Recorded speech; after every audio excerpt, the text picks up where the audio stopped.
one of those topics, we don't have to go into it too deeply, but is, capital requirements and so on. That is also a regulatory topic that comes and goes and is being considered in different jurisdictions and different areas. I suppose that was something that you had to look at when you are serving clients with these crypto assets, some of them risky and therefore may have some influence on the capital that you have to hold to help facilitate that. The risk-weighted capital related to crypto, it is very high on purpose. So, of course, when we make decisions in terms of our crypto offering, this is one of the parameters that we take into consideration. Basically, how much of our balance sheet are we ready to give for that business? Can we offer it? Or maybe we come to the conclusion not to offer it because of the capital requirements. That may develop over time. We'll have to see how but regulations. It's definitely always something on consideration, and we optimize basically the process on that so that we use least capital possible to do it.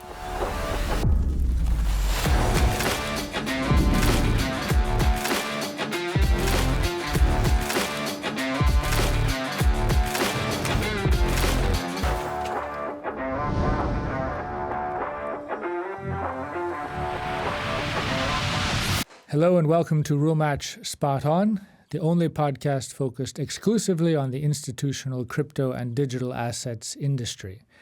I'm your host, Ian Simpson, and if you want to know what banks, brokers, hedge funds, asset managers, and others are doing in crypto and how they're doing it, this is the place for you.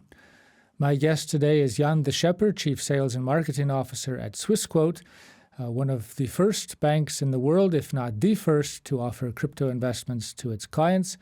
Jan has been at Swissquote for nearly a decade and seen the space develop quite a bit and even exponentially in the last few years. Jan, welcome to RULEMATCH Spot On. Thank you. So Jan, I was just wanting to start with a broad question, but also very important when we talk about institutions in crypto and digital assets. Why does Switzerland seem to be so good at getting banks into this space? There's, according to FINMA, I think 34 banks in crypto in some form already. Where did this come from? How did this come about? I think this is linked to the regulation on the one side. So I think Switzerland was a front runner when you look at how crypto is regulated with the DLT Act. Was actually the first from the major financial centers that had this regulation. We give a good framework so that the banks could understand it, adapt it, and offer that basically to their clients. I suppose you were around at the beginning when Swissquote decided to start in this new area quite a few years ago, let's be honest. Can you give us kind of the backstory as the person in the room? What was the thinking? What was the calculation back then? Absolutely. And I looked a little bit at your podcasts, and a lot of banks who come here say we were the first, but just to make that clear, we were the first. It was 2017 that we offered that as a bank. I think first bank in Switzerland for sure, probably first bank in Europe that offered that possibility that our clients could buy and sell Bitcoin. So we started with the Bitcoin, and then we've seen the success, and then quickly afterwards there came other coins, and now we have over 40, nearly 50 coins on our platform. So the question is, what was the thinking behind? So came it from the clients, or came it from top down or bottom up? And actually it came not from the clients directly, because clients did not think that the Swiss bank can offer coins to them. But the response was very good from the clients, but it really came basically from our employees. Swissquote is a tech company, so we have a lot of developers and also our founders are engineers. So they're very close what's happening in the market, what are the new technologies. So they asked quickly the question, okay, there is this new currency, and they even did themselves basically the mining of the currency just to find it out, how does it work.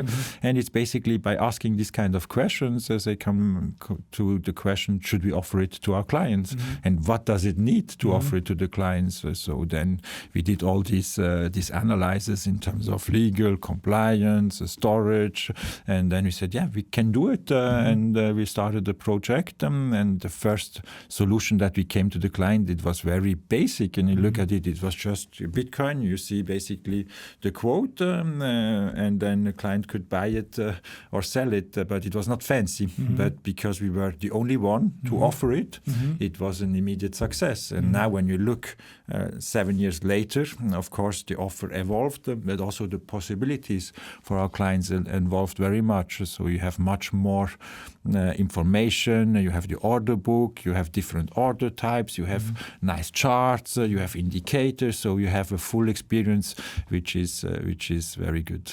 Which clients expect, and we'll get to that maybe a little bit later, kind of what clients are doing in other areas together with crypto. Sure. But just kind of going back and putting the pieces of the puzzle together, we've talked about this with some other people, about the infrastructure, the marketplace, and how to do that as a bank. A lot of that wasn't around 7 years ago, or it was very basic. What did you have to do to go and put the puzzle pieces together for an offering? Yeah, definitely there are different puzzle pieces. So you need to be sure basically from a legal side, the contracts with the clients, from a compliance side to make sure basically this is stringent and robust. And then also from a technology side, basically how does it work with the custody and where do we take the liquidity for the trading? And these are fundamental questions, of course, important questions. I think what made us comfortable is because we are a tech company, we can really good analyze basically what are the different suppliers on the market and with whom should we partner it to bring in the technology. And on the other way, also I think a critical question was with who do we want to work in terms of exchanges, because 2017 there were a few exchanges there, but exchanges not that good in terms of regulation. So really to make the right selection, okay, we start with the service and we go with Bitstamp and Coinbase. That's how we started. I think that was the right choice. In the meantime, we have our own exchange, but we started with them and we still work with them. So they're still providing liquidity. So I think here we did really good due diligence assessment. And do you remember, like, when you were looking at those different providers for the liquidity or also for custody, was there anything that you said, this is a red line, or this is something that we absolutely cannot or we absolutely must have, kind of hard requirements as a bank? Sure, there's a security requirement assessment. There's also the regulatory assessment. So we work with partners which are in jurisdictions which are well regulated. I think this is not on Coconut Island somewhere. Exactly. I think this is fundamental. I'm very happy that we did that. So we never worked with Binance, for instance. We never worked with FTX and others. So yeah, I think that's also risk mitigation is very, very important. Absolutely. Yeah, and when it comes to you said starting with Bitcoin, that probably made perfect sense. Now advancing and adding other coins, people evaluate them on different kind of rankings, whether it's what's hot today or what's not, whether it's probably more traditional analysis of these things. How did you develop the offering over time? Like what were some of the considerations, maturity, liquidity, things like that? There are different considerations. So on the one side, we have not, of course, the demand from the clients. So we are very customer centric. And if clients say, okay, we'd like to trade this and that coin, then we have a look at it. But then we have about 30 different criteria that we make a check whether we can offer that coin on our exchange or not. So this is the coin that our liquidity partners can provide. Is the liquidity good enough? What is the blockchain protocol? Is it sound? Is it robust? So there are many criteria that our teams are checking from a legal side, from a security side, from a demand side, and then if it's all good, then we bring it to the platform. But you wouldn't say that liquidity by itself is the highest The liquidity is, of course, important. If there's no liquidity, it's not good for our clients. And then at the end, you have a coin in your portfolio that you cannot sell or at a bad price. This is not something that we want to offer. Yeah. Have you noticed, just when it comes to those coins, of course, Bitcoin, very liquid, Ether as well, stable coins. But then on other coins with less liquidity, there's wider spreads and more difficulty. But that isn't a problem to integrate and to provide an offering to clients that is still reasonable even on some of those smaller. Exactly. I think our exchange is big enough. We have a lot of clients. We also have institutional clients. So for the coins that we offer, the quality is good. Then, of course, the bigger coins have a better liquidity, a tighter spread. It's much deeper, but that is the nature of the game. Then the smaller coins have maybe more upside potential. So that's depends on how you look at it. Or downside potential, whatever. Sure. Yeah. We talked about this. Maybe we'll come back to it in a little bit. But Swissquote does quite a bit of education, and having been in the market 7 years, you have the opportunity to educate clients, but then also people in the space. How much of the due diligence that you do on the projects do you then turn around and provide to people to educate them as a new token is offered? Is that kind of a process that you do? New listing, here's education, and so on and so forth? We give the information to the client that we think is adapted to them and that they look and seek for. But then, of course, it's also up to the client to make their due analysis. And this analysis should not be only limited to the information that is on our platform. The internet is wide. Everybody can find the information that he needs to make his own decisions.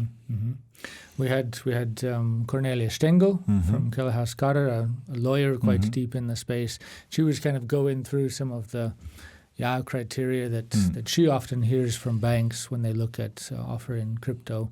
One of those topics, we don't have to go into it too deeply, but is capital requirements and so on. That is also a regulatory topic that comes and goes and is being considered in different jurisdictions in different areas. I suppose that was something that you had to look at when you are serving clients with these crypto assets. Some of them risky and therefore may have some influence on the capital that you have to hold to help facilitate that. The risk-weighted capital related to crypto, it is very high on purpose. So, of course, when we make decisions in terms of our crypto offering, this is one of the parameters that we take into consideration. Basically, how much of our balance sheet are we ready to give for that business? Can we offer it? Or maybe we come to the conclusion not to offer it because of the capital requirements. That may develop over time. We'll have to see how but regulations... It's definitely always something on consideration, and we optimize basically the process on that so that we use least capital possible to do it. And I suppose, maybe a general question, would you say that the addition of a crypto offering and quite a broad crypto offering has brought a lot of new clients into Swissquote, or has the interest mostly been from existing clients? Do you have any? Both. So from existing clients, there was interest, but it is no secret that the crypto offering that we have brought a lot of new clients to Swissquote. And even now, when there is a bull run on the cryptos, then I can see it in the account opening requests. So like this week is a very good week. Okay. We don't have to go into any numbers, but I think that's pretty clear. But then, of course, you may have, and I'm sure this is the case, clients who have crypto from somewhere else and then responded very well to some of your marketing messages about using a Swiss bank, which means that they bring their crypto to Swissquote. That's what they're doing, yeah. And that involves also some AML requirements and different things that you've had to build out over time, right? We had to build it over time, but have now a very robust process in the way basically we check the addresses and the transaction to make sure that it is proper, that we basically in terms of ALM we don't bring in risk to our banks and that is working well. And this is also linked to the expertise of the team. So we in the compliance team we have people who are specialized on crypto and who are really geeks in that sense, and who love it, and who are always basically up to date when there is a change in regulation. So, and this process is audited multiple times, so it's very robust. I mean, there's also, I'm sure the regulator has had to be educated as well to understand how it works and different kinds of wallets and UTXO versus wallet-based and some of these things. Have you then actively engaged to educate them? Absolutely. Yeah. We're in close contact with FINMA, and whenever we do something crypto-related, basically, we are in exchange. And I think FINMA appreciates that also, because maybe we are a bank which gives a little bit more work to FINMA than other banks in that sense. But very diplomatically put. But they like that because really, so it helps them also to evolve. And I think these are fruitful discussions that we have. And at the end, I think FINMA is a good regulator. When it comes to the assets that you have, you said between 40 and 50 crypto assets now. I don't know exactly the last, but I think it's closer to 50 than 40. Okay. I haven't then checked let's say it. 50. Yeah, we always add new ones, so sometimes I forget. And how is that, like, thinking about how clients have developed in their appetite for these assets, these investments? Maybe Bitcoin and Ether is still the large proportion, or would you have some understanding of kind of the breakdown between there is majors and minors, so to say? There is a shift a little bit going on. So, of course, Bitcoin is the king, and it stays the king, especially now, what's happening. But when I look a little bit at the trading volume, basically what we see, there is a top three. So it is Bitcoin, Ether, and Solana. And now even there is Solana taking over Ether in terms of the volume. So this is an interesting development, because there are good projects on the level 2 layer, and it could be that really basically Solana gets the upper hand. We've obviously seen that progression as well, and also when I look at the staking, for instance, there are more assets now staked on Solana than on Ethereum with our clients. That's Swissquote. Very, very interesting. And do most people, again, without asking in details, but do most people make concentrated bets, so to say, or take a very broad portfolio view? Do you have some insights on how clients look at that? We have different type of clients and segments. So we have the active crypto trader who uses the large choice of the offering and makes a lot of trades. But then I would say the bigger part of our clients are more investor type behavior. So they buy the coins and then they keep it and they hold it, and then maybe they buy a second one, and from time to time they sell it, and then they regret that they sold it and they buy it again. But that's a bit and then we have, and that's what we are seeing now, the crypto natives who at the beginning were at external exchanges like Coinbase or Binance or these sometimes even worse regulated places, and they come to us because they seek the stability and the banking part. And what they see is that we have a very good liquidity and very good offering, so they are happy with that. Yeah, I was going to ask how that appetite for banks has developed among crypto natives. Maybe they're not coming necessarily for more crypto assets, but for more services around the crypto offering. Absolutely. So it's for more services. Après, they want to also diversify. Maybe they made a big chunk of money, they bring it to our bank, and then they say, okay, then I sell 50% of my crypto stocks, but then I want to invest it in ETFs and in stocks and in other products, and that's what a little bit the behavior that we are seeing. I mean, generally looking at Swissquote, I would have imagined that the basic profile of a client is a very active kind of trading person, trading affine, tech affine. Tech affine for sure. The activity, there are a lot are just doing a few trades per year and are investor type of person. And so how has even the order types and the possibilities for doing things with crypto assets developed to match the things which you do in other asset classes over the 7 years that you've built out the offering. Absolutely. So basically, at the beginning, it was like a crypto widget, which was a bit independent of it.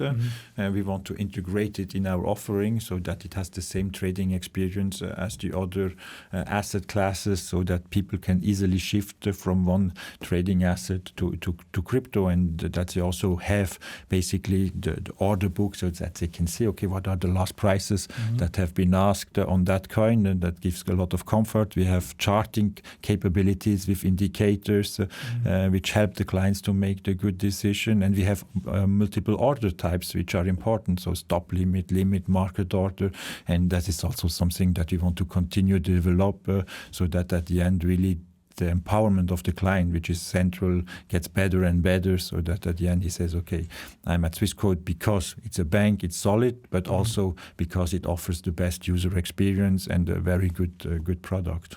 And going back to just the products that within the crypto offering that people are looking at, now we have had in Switzerland and Europe ETPs for quite some time. Now we have ETFs in the States. Is that a big thing now for clients, or are they kind of yawning and saying, well, I don't really care about those products since I already have bought in the spot markets and it's not so interesting? I think it's interesting for traditional banks. So with the ETPs and ETFs, they can easily offer it to their client. If somebody is just a passive investor and says, okay, for a small part of the portfolio, I would like to have it in crypto, it's easier now. And for Swissquote, I think it's most of our clients who are already trading and investing in cryptos, they want to have the spot investment because it's tradable 24/7 and you have the real thing, not something wrapped. But what we have seen is with these ETFs which came to the market this year, that there are now also clients that before weren't invested in crypto, but with the ETP and ETFs says, okay, a small part of my portfolio, I still want to invest it, and that's actually quite a large part of our clients are not all in crypto. That's only a small part. Most of the clients are multi-asset, and normally their investment in crypto is just a few %. Here we're talking, about retail clients in general, private persons and so on. But then you mentioned some institutions. Talk to us about how that differs from the retail clients and their perhaps demands or requirements from what you offer, how that has developed. We started as all crypto. Actually, crypto started bottom up from the retail side, and now it becomes an institutional thing, which makes the market wider. And it's for sure that the institutions have different needs than retail clients, and we are adapting these needs. So one part, what we have done is with SQX, which is our exchange. Basically, what we said. First, we said we want to be independent in terms of liquidity. We can do it ourselves, and we don't want to be just the agent. We want to aggregate the liquidity from our clients, from market maker, from liquidity provider, but also from exchanges, and then create the best possible liquidity for our client. And this is very appealing for institutional clients. So in the meantime, we have other brokers, we have other financial institutions that use our liquidity in terms of trading, but also sometimes just the custody, and this is a good business. But of course, the requirements are slightly different. They want an API, so we have an API, so they can directly trade on the API. So this kind of stuff is constantly adapting to their needs. And that's how did it work to set that up? I mean, that's a big job. We know a little bit about the effort to go into that at RULEMATCH, building a trading platform or an order book. How is that set up at Swissquote? Is that kind of like taking a smart order routing system and building it into the systems that you have already at Swissquote? It's a central limit order book system, so it's real matching. Now, don't ask me in the detail how we are doing it, but we have the expertise basically to develop it and to run it and to optimize it. So it's something that we feel very comfortable at, and we see that it's working very well. So if we look a little bit at our spreads compared to to the spreads of competitor. So we are very good, and we see really the improvement from before and now, and that makes us very appealing. And now taking a step back and thinking about what you just mentioned, what you have done and so on, do you think this is something that other banks, other institutions, financial institutions may also do to, because there's this topic, again, a bit unsexy about fiduciary duty, right? Providing best execution to clients. That, as some guests on the podcast have told us, is a bit difficult in crypto since it's, global and quite fragmented. But again, at the end of the day, as a bank or a financial institution, you would have some responsibility to clients. You maybe have tackled that with the system that you have. Do you expect maybe others will do the same? There are, of course, these requirements that we have tackled, so conflict of interest, best execution, and all these parameters. But it's something as a bank, as a platform provider, we are used to, and we already do since many years on the forex side, where we offer also very good liquidity. So for us, it was basically an easy step from forex to crypto. So there are a lot of similarities, and that helped us in our thinking to develop the exchange. Now, would I recommend to other banks to build up the same? I think it's a very expensive and complicated task, and I don't think it's the right thing for most of the banks. So I don't think there are a lot who are capable of doing that. What they are capable is to offer it to their clients, so they can have a connection to our exchange via APIs. They can offer direct the underlying to the client on their platform. This is something which easily doable, and that would I recommend to offer that because the need is here. And the banks that don't offer that to their clients, they will, and they already lost some clients to other banks who offer it. So I think it's just good business sense to create these bridges and to use then an exchange that has the best product and the best prices and offer it. And just one more detail on the setup again, if you can say. So then Swissquote is the counterparty in those trades as well. You aggregating the liquidity, or you're passing that straight through, or how does that work? We are creating our own liquidity, so it's an aggregation of liquidity from reputed exchanges, from reputed market makers, from our internal book, and that's how we create the liquidity. Okay. When we talk about B2B versus B2C, and of course B2C retail clients maybe do their own research and maybe sometimes get on the train kind of sentiment-driven buying or selling in the crypto markets. Institutional clients are much more calculating and also much more sophisticated with algorithms, high-frequency trading, and things like that. Do you see that is going to change the market even for your retail clients, or how do you see the changing institutionalization of the space?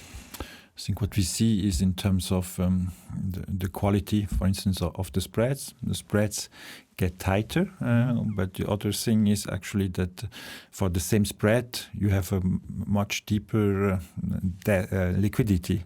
So like for Solana, I think it was multiplied by 50 just over the last few years. So there is really a change in that sense. And of course, it changes also a little bit the market dynamics. So if the institutional products which are on the stock exchange during that trading period, the liquidity is different than during the period where the stock market is closed. So it has implication. Overall, I think it's a good thing. Probably it will also reduce a little bit the volatility, and the product will mature. So it's a good thing. I know of one product that is out there from a Swiss provider. Won't mention any names, but very interesting strategy. Basically, the idea behind it is to help reduce the volatility. So a very active market making strategy wrapped into a financial product. It will be interesting to see how those things develop and prices, level out a little bit. Although we are still experiencing quite some upswings. I think there are opportunities for institutions, high frequency to make arbitrage, but it helps at the end to have better prices and to make the market more sophisticated. So it's a good thing. Yeah, interesting. You mentioned the crossover or the similarities between FX and crypto. We also have thought a lot about that and how the market has developed. Also with pre-funding versus post-trade settlement, things that you have maybe in FX markets that you haven't had in crypto so far. How did you look at it? Was that something you looked at in building your setup at Swissquote or in talking to clients and comparing and contrasting the markets? So what we have the head of FX trading, and he basically took on the responsibility to create the crypto exchange together with our crypto specialists. So he has the way in mind on how he deals with FX, and then he said, okay, can we just replicate it? And you see, okay, you cannot replicate it one-to-one, but from a thinking, there are a lot of elements that inspired us in the way we created the crypto exchange. So now let's look maybe a little bit ahead. Swissquote was very early in crypto. Will it also be very early in tokenized assets? Yeah, the question is then what? in what and in what sense? Is it just to offer tokenized assets on our SQX exchange, on our platform? This is one. I think this is quite easily doable. So probably this would be the first step. And then the second one is, should we issue our own tokenized asset? Is that the role of Swissquote to do it? Why not? I think at the moment we haven't decided on such a step, but we keep all the options open. And do you have conversations already with some people who have tokenized money market funds or tokenized assets to bring those into your setup and offer those? We have conversations all the time. Of course. But nothing that is really exciting. Man, it's at the end, it's a question of timing. When is the right time to bring it? Will there be a breakthrough? You can be too early in the market. You can be too late in the market. I think if the market goes really in that direction, and if we see the shift, then we will be there. At the moment, that shift haven't yet done. There are some trials, some balloons, but it will come. But so far, there are not very convincing use cases that really shaped up the market. I mean, I would tend to agree. We've had tokenized art, tokenized wine, things which kind of prove what you can technically do and what is possible, and also maybe to test the regulatory setup for certain things, and yet none of those things have gotten much volume or distribution or, frankly, global interest, right? That's a bit difficult. At the end, it's the technology, but also the current technology is not so bad. So it's involved, it's mature, the stock markets are working, you can wrap things in different possibilities. So yes, token can help and it has its advantages, but so far it did not make the difference. And maybe if I just ask you personally, if there was something that was tokenized that had never been available as a financial investment before, what would grab your interest? Me personally, for instance, wine. So to invest in Grand Cru and then see basically how it evolves, because I have a little bit of interest in wine. I think this is something that I would consider. And if I could have then basically the interest in form of a nice box at the end of the year, why not? I mean, we have BlackRock, right, as a huge financial player, has done very well in the ETFs in the States, has now apparently become very convinced about Bitcoin. Larry Fink, maybe a bit late to the party, but then jumped in with both feet, and now with their tokenized money market fund, BIDL. I mean, the size of that is hard to compete with in one sense, right? So maybe financial institutions really do win the game at the end of the day. They have the advantage of the sizes, they have the brand names, so these are two good advantages. Then is there a market for Swiss products so that you say, okay, yes, I want to invest, but I don't want to do it with an American product. I would like to do it with a Swiss product. I think there is a market for that, and there is also a possibility in more exotic products which are not the S&P 500 tokenized, but other products.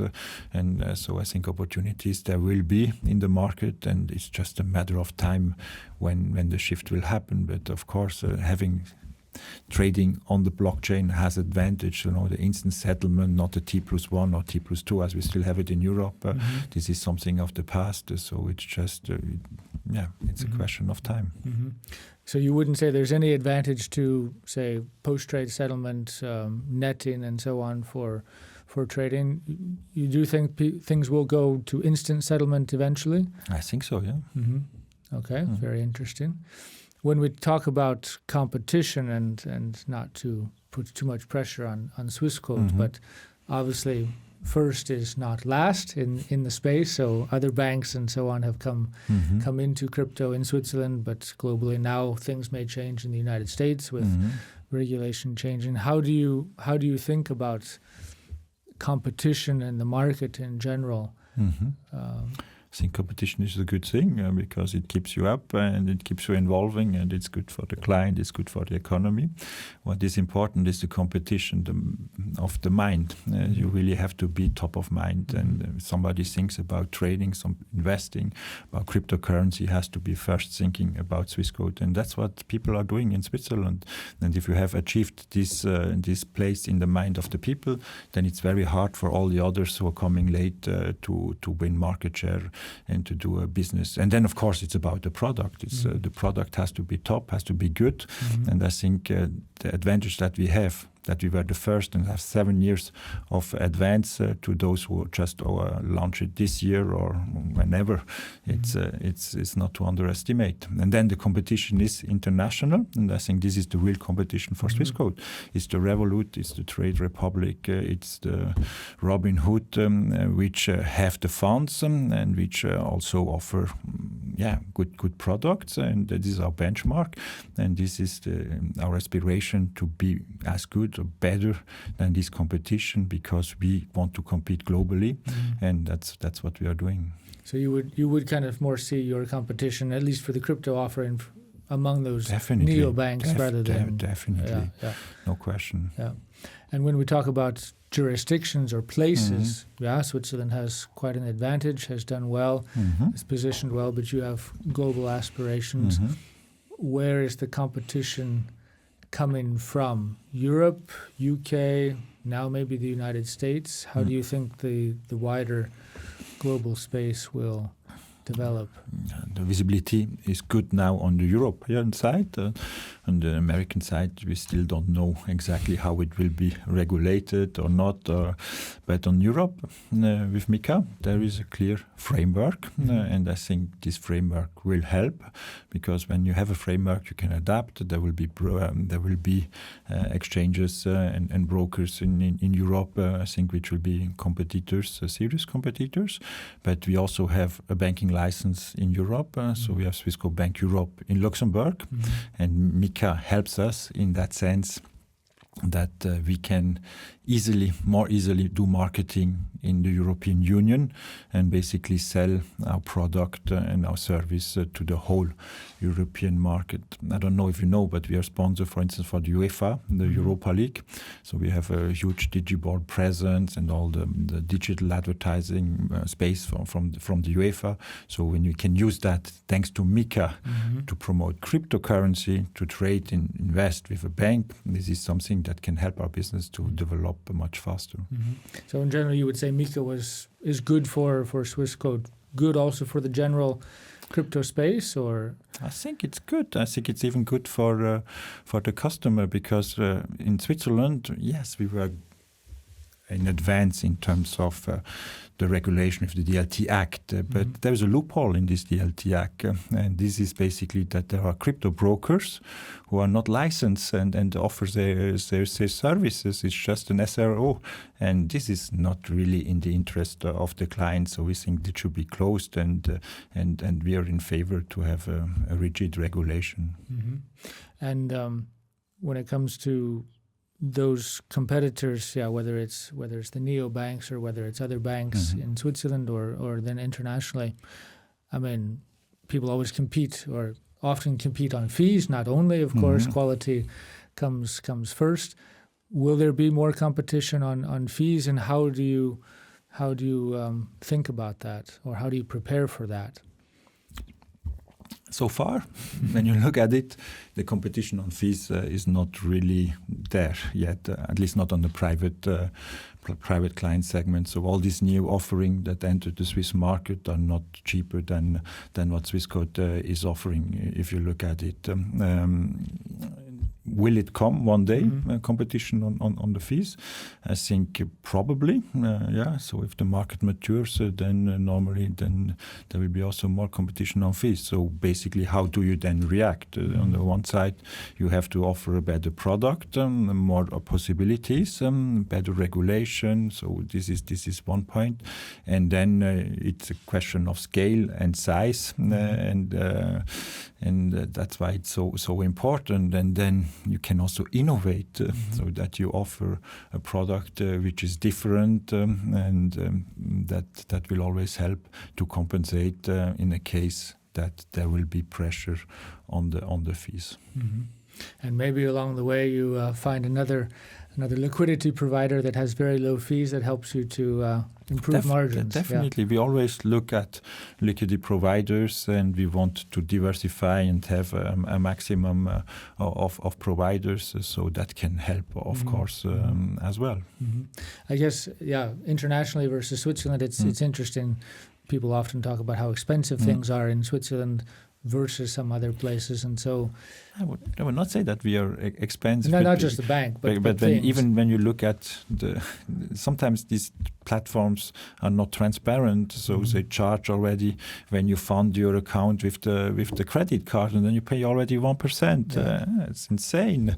And then there are a lot of ways basically which are intransparent, but they do their money on trading. So I think at the end, it's at least at Swissquote we believe that transparency is key, and we want to have a pricing model which is transparency for our clients. Then of course, institutional partners have a different pricing than private clients. And if we want to be even more relevant for crypto natives, we might also think about the pricing with maker and taker kind of mechanism, so that they also have a reward when they bring liquidity to our platform. So this kind of thinking is what's going on. I think there's a lot coming in the next few months and years, and I'm very excited about everything that we could put in place and how it can change the market for the better. So on that point, we always have this question that we bring to guests towards the end. Is there something to look out for, either at Swissquote or in the market in general? I'll just say that some of our guests recently have talked a lot about stablecoins, and we didn't talk about it yet. Stablecoins being used and developed in many different verticals. It's also a topic under MiCA, of course.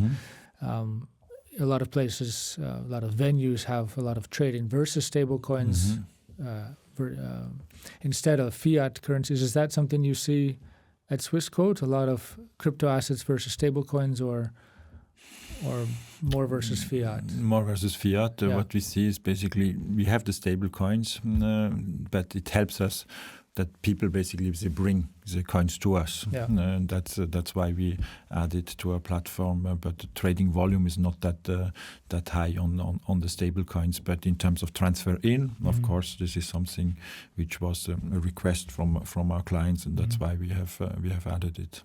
So then, to just get to the question, is there something to look out for in the next 3 to 6 months that maybe not anybody else is talking about, or what you see from the market in general, or something you can mention that is interesting in your perspective?